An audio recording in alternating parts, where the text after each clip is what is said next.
은혜 받은 하나님 말씀은 마태복음 6장 24절에서 34절까지입니다. 우리가 구해야 할 하나님의 의라는 제목 첫 번째 시간입니다. 하나님은 의로우신 하나님이십니다. 우리의 신앙은 하나님의 나라와 하나님의 의를 구하는 것입니다. 하나님의 의, 지난 시간에 이제 말씀드렸습니다. 한번 따라합니다. 예수 구원, 예수 생명, 예수 진리, 예수 공로, 이것이 하나님의 의입니다. 하나님의 의로 인정하신 건 이것뿐이 없습니다. 예수 구원, 예수 생명, 예수 진리, 예수 공로. 다른 건 의로 인정하지 않았어요. 그래서 이 믿음을 갖고 있는 자, 예수 구원을 소유하고 있는 자, 예수 생명을 소유하고 예수 진리를 소유하고 예수 공로를 소유한 자를 하나님의 의인이라 의롭다 칭하시는 겁니다. 여기서 의라는 것은요, 뜻의 자가 아닙니다. 오를 의자를 righteousness라고 하는 오를 의자를 쓰고 있습니다. 그러므로 하나님께서 하나님의 의를 구하라, 이 소리는 하나님의 나라와 하나님의 뜻을 구하라, 하나님의 나라와 그 뜻을 구하라는 것이 아니라 하나님의 의와 하나님의 의를 구하라는 겁니다. 하나님의 나라와 의를 구하라는 그런 말이기도 합니다. 많은 사람들이 하나님의 의를 구하라 그러니까 하나님의 나라와 그의 뜻을 구하는 것으로 생각을 합니다. 그의 뜻을 구하는 게 아니라 그의 의를, 옳음을 구하는 겁니다. 예수께서 하나님의 나라가 여기다 저기다 할 것이 아니라 너희 안에 있느니라 라고 말씀을 하십니다. 하나님의 나라가 우리 안에 있다 하니까 하나님의 나라가 상징적인가? 라고 생각하는 이들이 기독교인들 중에 부지기 있습니다. 하나님의 나라가 내 안에 있다는데 이제 눈에 보이지 않는 그 하나님의 나라가 내 안에 있다는데, 그러니까 하나의 상징으로 관념으로 취급해버립니다. 여기서 실수하고 있는 거예요. 하나님의 나라가 우리 안에 있다고 할 때 하나님의 나라가 어떻게 우리 안에 들어올까? 여러분 고민해 보셨어요? 하나님의 나라가 그대로 우리 안에 들어와 있는 방법은 하나님의 의뿐이 없습니다. 하나님의 옳음, righteousness 뿐이 없습니다. 이게 아까도 말씀드린 하나님의 의라고 하는 거예요.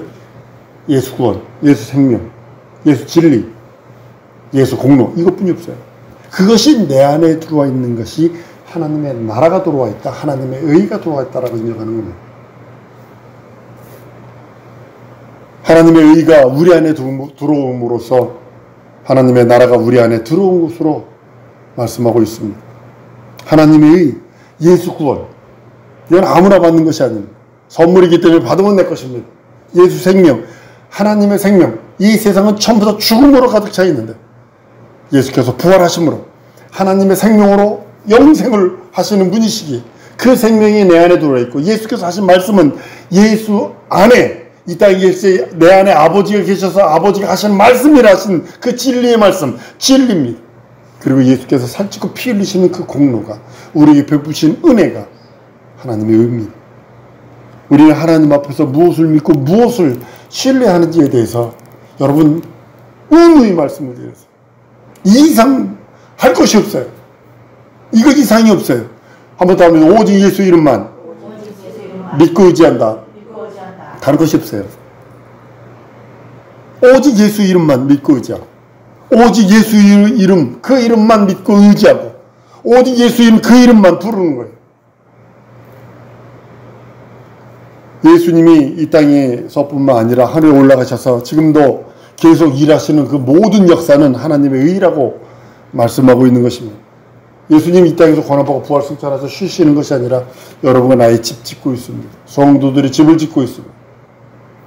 지금 하나님 나라에서 거죽 주십니다. 창세전부터 예수 그리스도 안에서 예정한 모든 것과 예수가 행하신 모든 것을 포함해서 그것을 righteousness 혹은 의 이렇게 표현합니다. 하나님의 나라 안에 있는 것과 하나님께서 하시는 모든 것을 의라고 말씀하는 것입니다. 그 다시 한번 얘기합니다. 예수 구원, 예수 생명, 예수 진리, 예수 공로, 이것이 하나님의 의예요. 하나님께서 예수에게 주신 그 모든 이 땅에서 이루신 것들이 전부 다 그 공로 안에 있기에 우리는 그것으로 의롭다 함을 받습니다. 하나님은 우리에게 그 의를 믿음으로 주셨어요. 예수 구원을 믿음으로 주셨어요. 예수 생명을, 예수 진리를, 예수 공로를 나에게 믿음으로 주셨어요. 그 믿음으로 인해서 하나님의 나라가 완전히 우리 속에 들어올 수 있다라고 성경은 말씀하고 있습니다. 하나님이 우리들에게 주신 믿음이 우리 안에 들어와 있을 때 비로소 그 사람이 의로운 자요, 그 사람이 하나님께 속한 자요, 그 사람이 하나님의 자녀요, 그 사람이 하나님의 일꾼이 되는 것입니다. 이것이 없으면 예수 구원이 없어. 예수 구원이 없다는 소리는요, 회개치 않았다는 소리입니다. 거듭나지 않았다는 소리입니다. 예수 생명이 없다라면 이건 복도 없고요. 그 진리의 말씀, 영원한 영생의 말씀이 없다라면 그 사람은 아사 상태에 있는 사람일 것입니다. 그리고 예수 그 공로로 모든 저주와 흉허물을 벗어버릴 수 있기 때문입니다. 우리의 신앙이 하나님 앞에서 인정받을 것은요, 딱 한 가지입니다. 하나님의 의, 그 믿음으로 의롭다움을 받는 것입니다. 그것은 우리가 하나님께서 하시는 그 모든 일에 합당하게 합해진 자, 그리고 연합한 자, 그리고 함께한 자가 되는 것이라고 성경은 말씀하고 있습니다. 하나님의 의를 우리 안에 모셔드리려면요, 그 의를 믿는 믿음으로만 받아들일 수 있습니다.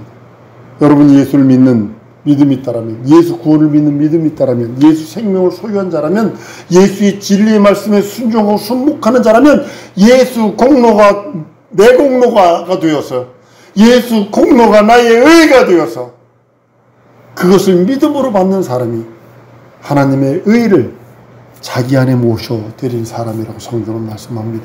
그것 때문에 의롭다 함을 받는 것입니다. 로마 3장 30절 이하에 말합니다. 할례자도 믿음으로 말미암아 또는 무할례자도 믿음으로 말미암아 의롭다 하실 하나님은 한 분이시라. 로마서 5장 1절에 그러므로 우리가 믿음으로 의롭다 하심을 얻었은즉 우리 주 예수 그리스도로 말미암아 하나님으로 더불어 화평함을 누리자. 갈라디아 3장 24절에 이와 같이 율법이 우리를 그리스도에게 인도하는 모학 선생이 되어 우리로 하여금 믿음으로 말미암아 의롭다함을 얻게 하려 하십니다. 그래서 그 믿음이 없으면 우리 아무것도 아닙니다. 하나님은 원숭이처럼 동물처럼 사라져버리는 그런 가컷만 가지고 있는 그런 존재, 마귀와 동일하게 취급해버린다는 사실을 아셔야 합니다. 우리가 예수 이름으로 침례받습니다. 여러분, 침례가 그리스도의 연합을 고백하는 거거든요. 세상 임금한테 고백하는 겁니다. 난 그리스도와 연합한 자다. 난 침례받았습니다. 난 세례를 받아 침례받았어. 이 소리는 난 그리스도와 연합한 사람이다라는 것을 선포하는 것이고, 그 자체가 예수 믿지 않으면, 예수 생명이 없으면, 예수 구원이 없으면, 예수의 진리가 없으면, 예수 그리스도의 그 공로가 없으면 절대로 받을 수 없습니다. 물론 그냥 야매로 받는 경우도 있어요. 야매라 그래서 일본말 썼습니다만, 그냥 교회 나와서 누구라 억지 춘향으로 받은 적도 있습니다. 그 연합한 자체가, 그리스도와 연합한 자체가 그 믿음으로 말미암아 의롭다함을 받습니다. 우리가 은혜 받았다는 그것은요, 의롭다함을 얻었다는 뜻과 동일한 것입니다. 내가 은혜 받았다, 내가 의롭다함을 받았다, 동일한 소리입니다. 우리가 하나님의 자녀 된다는 그 말은요, 의롭다함을 받은 자라는 말과 동일합니다. 내가 하나님의 자녀가 되었습니다, 이 소리는 내가 의롭다함을 받은 자입니다 라는 소리와 동일하다는 사실입니다. 우리가 의롭다함을 받아서 하나님의 자녀가 됩니다. 하늘의 시민권을 얻습니다. 그리고 구원을 얻습니다. 은혜를 받습니다. 그것이 righteousness인 의 속에 들어있는 것입니다. 뜻의가 아니라 올의 속에 들어있는 겁니다. 그래서 의는 결단코 망하지 않습니다. 로마서 1장 17절에 보면 하나님의 의가 나타나서 믿음으로 믿음에 이르게 하나니 기록된 바 오직 의는 믿음으로 말미암아 살리라 한 것 같으니라. 믿음으로 믿음에 이른다는 거죠. 믿음이 있어야 믿음의 삶을 살 수 있다는 겁니다. 의인은 오직 믿음으로 사는 자입니다. 한번 따라합니다. 난 믿음으로 살리라. 그리고 의인의 삶을 살겠다는 고백입니다. 난 믿음으로 살겠습니다. 육체의 일은 이거 먹고 저거 먹을 수 있어요. 내가 좋아하는 건 남이 싫어할 수 있어요. 내가 좋아하는 거 여러분이 싫어할 수 있어요. 저희 집 사람하고 저는 음식 코드가 맞아요. 아침에 일어나서 국수 주면 좋아하고 점심에 국수도 좋아하고 일주일 내내 김치 안 먹어도 되는, 한 달 내내 김치 안 먹어도 돼. 코드가 맞으니까 괜찮아요. 먹는 건 이렇게 먹고 저렇게 먹을 수 있어요. 근데요, 내가 오직 믿음으로 산다는 것은 내 영혼만은 예수의 생명으로, 예수 구원으로, 예수의 그 진리의 말씀으로, 예수의 그 공로로 살겠다, 이런 고백이기도 합니다. 믿음은요, 오직 의롭다함을 받는 겁니다. 여러분, 믿음이 있다는 것은 오직 의롭다함을 받겠다. 그의 공로로 의롭다함을 받겠다. 근데요, 성경은 의인이 없다, 하나도 없다고 말하거든요. 우리가 성경을 잘 해석해야 합니다. 로마서 3장 10절에 기록한 바 의인 없네, 하나도 없다 그랬어요. 착한 사람이 없다는 뜻이 아니고, 성경에서 말하는 의인은 하나님과 합한 사람이 없다는 소리예요. 의롭다 이 소리는 뭐냐면 하나님과 합했다. 한번 더 하면 내가 의롭다함을 받은 것은 내가 하나님과 합한 사람이 되었다. 합한 사람이 된 거예요. 세상에 의인이 없다 이런 소리는 착한 사람이 없고 선한 사람이 없다는 게 아니라 하나님과 합한 사람이 없다는 뜻입니다. 구약 때는요, 구약 때 대단히 많은 의인이라고 말합니다. 아브라함도 의인이고, 노아도 의인이고, 의인 그럽니다. 근데 성경은 의인이 없다, 하나도 없다 그러거든요. 이게 무슨 말이에요?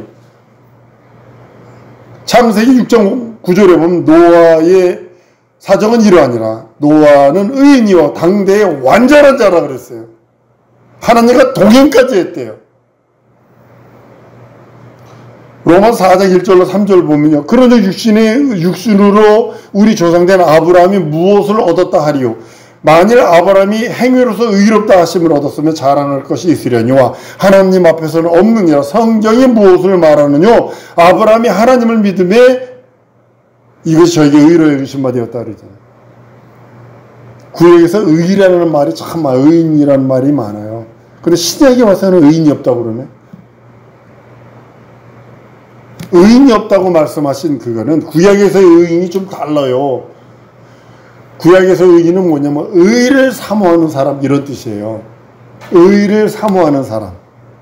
구약에서 의인, 구약 여러분 성경을 읽을 적에 구약 성경을 읽을 적에 의인이란 단어가 나오면 어떻게 봐야 된다. 구약에서는 의를 사모하는 사람 이렇게 읽으셔야 합니다. 그 하늘에서 인침을 받아서 자녀의 권세까지 있는 신적 권위가 드러날 수 있는 그런 사람은 아니라는 뜻입니다. 구약 성도들은 하늘에서 의롭다 칭함을 받은 것은 아닙니다. 예수 그리스도께서 하늘 보좌에 앉으셔서 의롭다 인치실 때 비로소 구약 성도들이 의롭게 되는 것입니다. 그래서 먼저 된 자가 나중되고 나중된 자가 먼저 된다는 이유가 뭐냐면 구약 성도들을 말하고 있는 것입니다. 그는 의를 사모합니다. 의를 기대합니다. 그런데 예수께서 하늘 보호자에 앉으셔서 의롭다 하심을 인치실 때, 성도들에게 성령을 보내서 의롭다 하심을 인칠 때 비로소 구약 성도들이 인쳐지는 것입니다. 의를 사모하는 사람은 있어도 구약 사람들은요, 의를 인침받은 적이 없습니다. 바리새인들이 참 우리들이 보기에도 딱할 정도로 아주 율법을 행하느라고 아주 그냥 몸부림치며 바리새인들이 그 당시에는 의인으로 인정받았습니다. 그러나 하나님은 예수님은 그를 의인이라 하지 않고 회칠한 무덤이라고 그랬어요. 아주 그 독사의 새끼라고 그랬어요. 구원받지 못한 자들로 취급합니다. 하나님이 의롭다 하시면 누가 감히 정죄할 수 있을까요? 그래서 의인은 망하지 않습니다. 남들이 뭐라 할지라도 우리는 하나님의 나라와 의가 내 안에 들어있음을 바로 알아야 합니다. 하나님의 이 모든 것이 다 하나님의 의 속에 있음을 알아야 합니다. 예수의 공로와 은혜와 능력과 이 모든 것들, 이 모든 것이 하나님의 의에 포함되어 있습니다. 그 안에 있기에 한번 따라하면 나는 예수 안에서 의인이다. 명심하셔야 합니다. 하나님의 의가 내 안에 들어와 있음으로 인하여 예수의 공로, 예수의 은혜, 예수의 능력, 그것이 다 내 것이 되는 것입니다. 하나님의 나라가 여기 있다 저기 있다 할 것이 아니라 내 안에 있다 할 때에 하나님의 그 의가 내 안에 있다는 것입니다. 자기 안에 하나님의 나라의 의가 들어와 있는 자들은 이미 의롭다함을 받은 자요, 주님이 그 안에 계신 자들입니다. 성경 고린도후서 13장 5절 이렇게 말씀합니다. 너희가 믿음에 있는가 너희 자신을 시험하고 너희 자신을 확증하라. 예수 그리스도께서 너희 안에 계시 줄 너희가 스스로 알지 못하느냐? 그렇지 않으면 너희가 버리운 자라라고 말씀하셔서 강력하게 말씀을 합니다. 여러분, 우리가 생각할 적에 음부라고 그럴 적에는 저 아래라는 그런 떨어져 있는 것, 저 밑에 이런 의미입니다. 그 기준을 사람으로부터 잡는 것이 아니라 하나님 보좌로부터 받았을 때 저 아래라는 그런 뜻입니다. 인간의 지구로부터 저 아래가 아니라 보좌로부터 가장 멀리 떨어져 있는 것이 바로 음부입니다. 그 음부는요, 바로 우주라고도 하죠. 우주는 영계가 아닙니다. 우주 안의 핵심. 저는 우주 안의 핵심이 지구라고 봅니다. 왜 지구가 우주 안의 핵심이냐? 과학자들은 보면 여기서 몇십억 광년, 몇백억 광년에 떨어져 있는 1천억 광년 떨어져 있는 어디가 안드로메다 어디가 뭐고 어쩌고저쩌고 얘기합니다. 그렇지만 저는 지구가 우주의 핵심이라 인정한 이유가 뭐냐면 예수께서 오셨잖아요. 예수께서 오셨다 가신 곳이 가장 핵심 장소예요. 이 핵심인 지구에 하나님의 아들이 오셨다가 죽음을 맛보시고 겸손하게 하나님과 동등됨을 취하고서 여기지 아니하고 이곳에 오셔서 죽음을 맛보시고 죽음과 부활로 그 나라를 상속하시고 마귀를 멸하시고 우리들에게 구원을 선물로 주신 그 능력, 그것이 중심, 우주 안에 가장 핵심인 이곳에 아들이 오셔서 인자의 그 모습으로 오셔서 아버지 뜻을 이루고 가신 곳이 바로 이 지구입니다. 별들이 있는 하늘, 새들이 있는 하늘이 음부입니다. 음부는 보좌로부터 가장 멀리 떨어져 있는 곳이기 때문에 하나님의 아들이 아버지 품속에서 나오셔서 이곳을 통해서 죽음을 맛보시고 하늘로 올라가신 그곳이기도 합니다. 하늘과 그 위에 있는 하늘과 그 하늘들 위 하늘들이라도 하나님을 모시지 못한다고 합니다. 성경에 하늘과 그 위에 있는 하늘들과 그 위에 있는 또 하늘들, 그 하늘들을 3000층으로 구분한 것을 보게 됩니다. 신들의 하늘, 거기 우리가 갈 곳이 있고요. 지금 하나님의 보호자가 있는 곳이기도 하고요. 예수님이 승천하셔서 올라가 계신 그곳이기도 합니다. 인간이 살고 있는 새들이 날고 있는 하늘과 별들이 떨어져 있는 우나스 그 하늘, 별들의 하늘. 나는 이 지구에 지금 여러분들 강원도만한 돌들이, 운석들이 정확하게 지구를 스쳐 지나가는 거 여러분 아세요? 만약 그 돌이요 지구에 떨어지잖아요, 지구는 멸절당합니다. 멸절당합니다. 운석이 러시아에서 보니까 주문만한 그 운석이 떨어지면서 불타면서 쫙 떨어지는 걸 봤어요. 근데요, 강원도만한 것들이 그런 운석들이 지구를 기가 막히게 돌아간다는 거 아니에요. 헨리 혜성은 75년에 한 번씩 돌아온대요. 어김없이. 우리 시대 때는 얼마 전에 지나갔기 때문에 볼 수 없습니다. 75년 후에나 다시 돌아옵니다. 이 하나님이 정확하게 해놓으신 그겁니다. 그리고 영계 하늘이 있습니다. 우리들이 갈 곳입니다. 예수께서 가장 낮은 것, 종의 형체를 가져서 가장 낮고 가장 어둡고 진리도 없고 생명도 없고 오직 죽음만 있고 하나님의 영광의 빛도 없고 그곳에 오셔서 죽음을 맛보시고 아주 겸손하게 낮아지시고 부활로 승천하셔서 그 나라를 상속하신 그분이십니다. 종이의 형체를 가져 사람같이 오셨던 그분이 우리들에게 주신 것이 있으면 한번 따라 하십시다. 구원을 내게 주셨다. 생명을 내게 주셨다. 진리를 내게 주셨다. 예수 공로를 내게 주셨다. 이것이 하나님의 의입니다. 이것을 가지고 있는 자가 의입니다. 이 시간에 기도할 때 하나님, 내 영혼에 하나님의 의로 충만하게 하시옵소서. 하나님의 생명으로, 하나님의 구원으로, 하나님의 말씀인 진리로, 하나님의 그 살찌고 피 흘린 공로로 내 영혼에 충만하게 해달라고, 내 가정과 내 기업과 내 삶에 충만하게 해달라고 우리 다 같이 통성으로 기도하십니다.